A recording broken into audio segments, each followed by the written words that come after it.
All right, Coach, obviously a couple plays here and there, maybe the difference there against a really talented Texas team. Your thoughts on the game?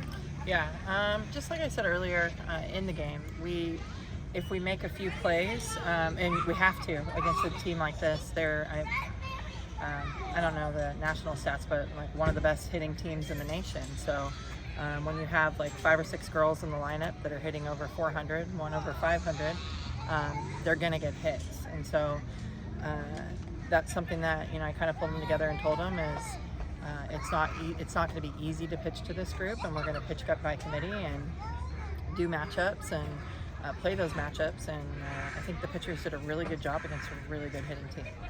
Coach, when you're facing teams like number 2 ranked Texas, number 4 ranked Oklahoma State, what does that do? What do you hope to kind of accomplish within your program to have the players maybe see what that's like and maybe help kind of build what you're trying to do? Yeah, it's tough because I think we're hanging in there and we're competitive, but morale-wise, we got to come up with a few wins, or else I don't want them to go the other way, right? I'm just going to completely speak honestly. Maybe I should be more politically correct, but that's what we're battling with right now because, last year we're playing well enough to win every game we played last year. So that's what's tough, and we told them as a coaching staff that it's not good enough just being good and having good people.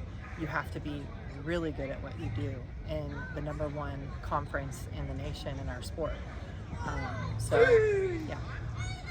Got a chance to send Caitlin Cochran out for the last 2 innings, and she ended up striking out 2 of the 7 batters she faced. What did you see from her over these 2 innings of pressure there? I just thought it was a good time because when they started popping Angie up, which she's normally a ground ball pitcher, that means that they're changing their plan, and so I just thought it was a really good time for us to change our plan. And Caitlin fed right into that in a great way, did what she was supposed to do, didn't try to do too much, and used her defense as well. Felton gave you some quality innings. You decided to go with her there, and again, maybe a defensive player too. It's a completely different result for her, but that's got to be encouraging for her too, with that quality start against that lineup. Yeah, 100%. And I know people kind of think we have a Friday starter or Saturday starter, but you're going to start to see different things because we're facing lineups where I don't know how many pitching staffs have one pitcher go through that lineup across the country, just because they're so good. They have so much information.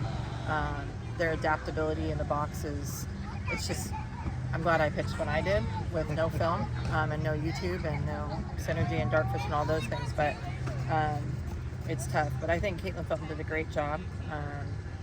And like we keep saying, we make a few plays here and there, and the 7th inning is maybe a 2-0 game instead of a 5-0 game, and we play that a little different, and they play a little tighter, because we were still 1 run away even with the bases loaded and person at the plate, so we were still 1 run away with even that swing. So it does feed into it differently, and I think yes, we're a mature team age-wise, but we still need to start becoming more mature when it comes to playing in those big-time moments against the number 2, number 1, number 4, whoever we're playing against.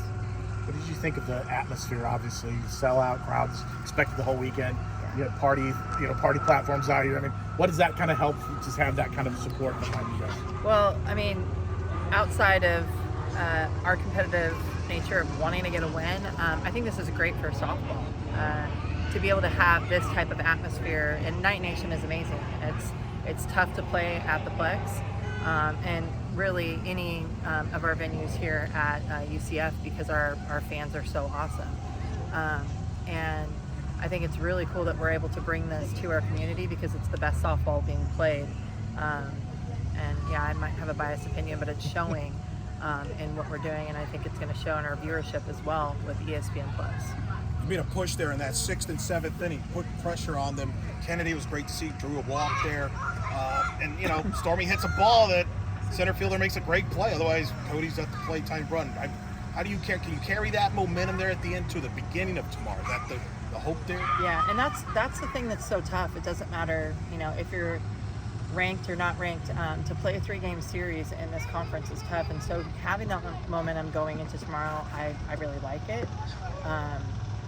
And I think too, just doing that from the start, because we're still, these last 4 or 5 games, we've been starting off from behind, and we need to be better. If we want to be playing where we talk about being, being able to play, we got to be better in those moments. Coach, we've seen a couple times this season how you put together these late game rallies that end up getting you right in the thick of things at the end and then end up falling short. What do you think this team can do to maybe bring that type of late game rally earlier into the game? Having that focus from the very beginning. I think late in the game we show that focus, and also the mentality of, so what, let's go for it. Well, we need to do that in the first inning, and I think we're still just playing a little tight, and that's where I keep going at is we're supposed to be a mature group on paper, but right now we're still kind of not acting that way, and so it's literally just going to be a decision and like a click, and things are going to start rolling in our direction. It's tough to win now in 2024, and that's showing across the board. It doesn't matter what team you are. You're watching, upsets here, upsets there, teams that always win are losing a little bit here. So I guess the parity across the board has just been amazing. So I think once we start to get a little bit going in our direction, get momentum going in our direction, I think you're going to see us play a lot freer. What do you hope or think this team will learn tonight that they can apply tomorrow for game 2? I have a lot of answers to that question. So I'm just going to say, if you apply pressure on the defense and on the pitcher, you put runners on, it's going to eventually drop, but you got to have more outs and innings to do that with.